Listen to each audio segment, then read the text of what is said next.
In this video, we're going to go over the basics of the sweep function in Zoo Design Studio.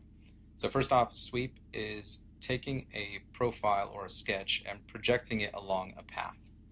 To do this, we'll first create a sketch on the XY plane, and I'll create a circle right on the origin. The dimensions don't necessarily matter for the making of this video. And then for our next sketch, I'm going to sketch on the YZ plane to give it a path. So maybe I'll do a line straight up, do a tangential arc. Actually, let's go over here, maybe one more straight line, that's tangent. Exit sketch.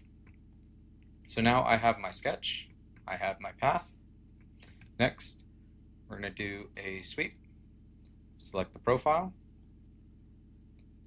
continue, path, select one of the segments, and it'll automatically select the entire thing. And continue and confirm sweep. And boom, there it is. Next, I will show you how to do the same exact thing in KCL. So in KCL, I'm going to assume you already have your sketch and your path. So I'm going to delete the sweep that was already there. All we want to do is call the sweep function. And the sweep function takes in, as mentioned before, a profile or a sketch and a path. So that's the only two things we have to pass in.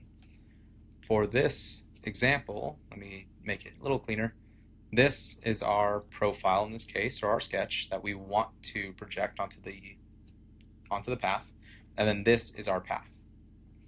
So let's call sweep, and then we'll pass in profile 01 and profile 002 for the path.